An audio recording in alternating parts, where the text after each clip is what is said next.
नमस्कार, मी सीमाज किचनमध्ये तुम्हा सर्वांचे खूप खूप स्वागत आहे.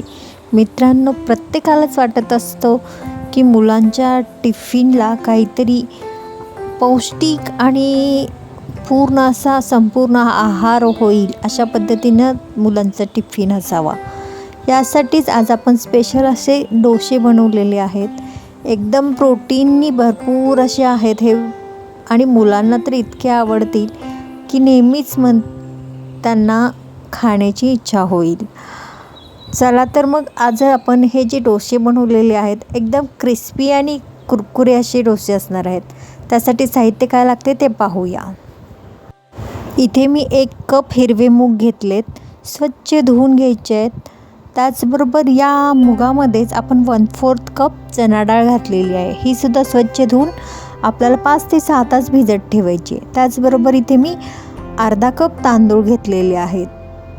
हे सुद्धा स्वच्छ धुवून आपण 5 ते 6 तास भिजत घालायचे आहेत. या तांदळामध्येच मी 1/4 टीस्पून इथे मेथी दाणे घातलेले आहेत. पहा, आपले हे मस्त 5-6 तास हे भिजवून ठेवलेले होते. छान असे आता भिजलेले आहेत. आता आपण याला वाटण करून घेऊया. आता वाटत असताना आपण हे एकत्र म्हणजे तांदूळ, डाळ आणि मूग एकत्र जरी वाटले तरीसुद्धा चालते. याच्यामध्येच वाटत असताना 5 ते 6 हिरव्या मिरच्या घालायच्या आहेत, 2 लसणीच्या पाकळ्या आणि 1.5 इंच अद्रकचा तुकडा, 1 टीस्पून जिरे, हे सर्व घालून आपण बारीक करून घ्यायचे आहे. पहा, आपण जसं डोश्याच्या पिठाचं बारीक करून घेतो त्याच पद्धतीने इथे बारीक करून घ्यायचं आहे. याच्यामध्येच मी आता हे तांदूळ देखील भिजवलेले होते ते सुद्धा बारीक करून घेते आहे. आता हे डोस्यामध्ये आपण चवीनुसार मीठ घालून घ्यायचे आहे.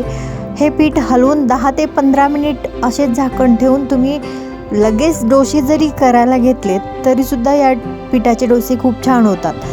पण मी इथे याला म्हणजे 5 ते 6 तास असेच ठेवून देणार आहे, म्हणजे अजून याच्यामध्ये खूप छानरित्या पीठ फुलून येईल, म्हणून मी असेच झाकून ठेवते आहे. पहा, 5 ते 6 तास माझे झालेले आहेत. आता डोसे करण्यासाठी घेऊया. पीठ छान फुललं आहे. त्या डोसे करण्यापूर्वी आपण डोश्यावर एक प्रोटीनचं असं काहीतरी मस्त सारण टाकण्यासाठी इथे मी पनीर घेतलं आहे, 1/4 कप, कोथिंबीर आहे, 1/4 कप गाजर आहे बारीक किसलेलं, आणि 1/4 कप मी इथे कांदा बारीक चिरून घेतलेला आहे. हे सर्व एका वाटीमध्ये मिक्स करायचं आहे. यामध्ये मी 1/4 टीस्पून चाट मसाला घातलेला आहे. थोडंसं आपण मीठसुद्धा घालायचं आहे, आणि 1/4 टीस्पून इथे मी काश्मीरी मिरची पूड घातलेली आहे फक्त कलरसाठी. बाकी चाट मसाला, मीठ वगैरे आपण ऑलरेडी घातला असल्यामुळे याची चव काही औरच असणार आहे. याच्यामध्ये तुम्ही लिंबू जरी पिळलात ना तरीसुद्धा खूप छान लागते. आता हे आपलं सारण तयार आहे. आता एक एक करत आपण डोसे तयार करण्यासाठी घेऊया. या डोसे बनवण्यासाठी तुम्हाला जितपत म्हणजे डोसा पसरवण्या इतपत पातळसर करून घ्यायचं आहे. आता इथे आपण गॅसवर पॅन ठेवलेला आहे. पॅन थोडा मध्यम असा आचेवर गरम करून घ्यायचं आहे सुरुवातीला. यामध्ये मी इथे बटर टाकलेलं आहे. तुम्ही या ठिकाणी तेलसुद्धा लावू शकता या लोणीसुद्धा वापरू शकता. मी सर्व बाजूनी हे बटर पसरवून घेतलेलं आहे. गॅसची आच मीडियम ठेवायची आहे आणि डोसे हे एकसारखे असे पसरवून घ्यायचे आहेत. पहा, अशा पद्धतीने मी हे पसरवून घेतलेत. हे डोसे तुम्ही दोन्ही बाजूनी जरी भाजलेत तरीसुद्धा खूप छान आहे. मी वरून थोडेसे बटर टाकलेले आहे. तुम्ही तेलसुद्धा वापरू शकताय. आणि डोसा पटकन उलटण्याची गरज नाही आहे, साईडने आपोआपच याच्या कडा सुटत येतात. त्यानुसार आपण हे डोसे अशा पद्धतीने भाजून घ्यायचे आहेत. आता तुम्ही पाहतच असाल डोसा जवळपास तयार होत आलेला आहे. आता आपण याला एका साईडनी असे उचलून पाहूया.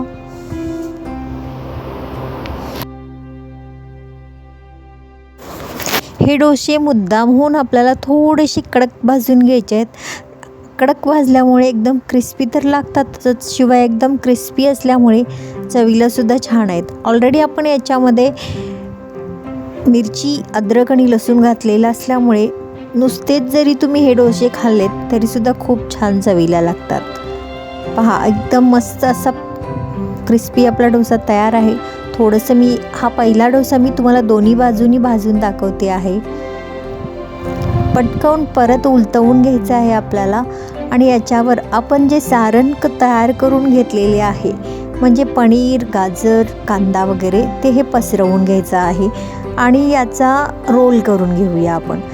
अशाच पद्धतीने आपण सर्व डोसे करून घ्यायचे आहेत. एकदम क्रिस्पी डोसे तयार होतात आणि झटपट अशी तयार रेसिपी आणि एकदम पौष्टिक अशी रेसिपी आहे.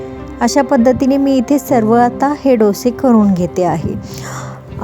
तुम्ही या ठिकाणी आता मी जे पनीरचे सारण पसरवते आहे, याच्या ठिकाणी तुम्ही सुरुवातीला जर तुम्ही शेजवान सॉस सुरुवातीला पसरवून घ्यायचा आणि त्याच्यावर जर हे पनीरचं सारण पसरवलं तर हा डोसा चवीला एकदम सुंदर लागतो, टेस्टी.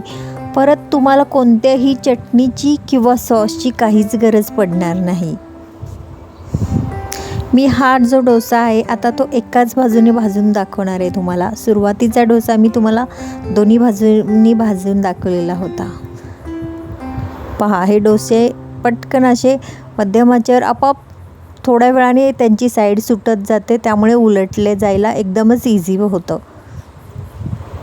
आणि एकदम जाळीदार डोसे तयार होतात.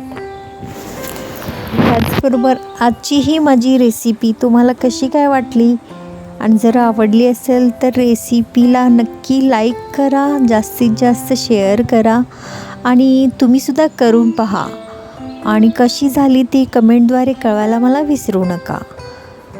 त्याचबरोबर आपण पुन्हा भेटूया अशाच नवीन रेसिपीसोबत. त्यासाठी तुम्हाला पहिल्यांदा सबस्क्राईब करावं लागेल आणि बाजूचे जे बेल आयकॉन आहे ते प्रेस करावं लागेल, कारण त्याने काय होईल, मी जे याच्या पुढची जी नवीन रेसिपी घेऊन येणार आहे त्याचे नोटिफिकेशन्स तुम्हाला मिळतील आणि तुम्ही त्या रेसिपी पटकन पाहाल.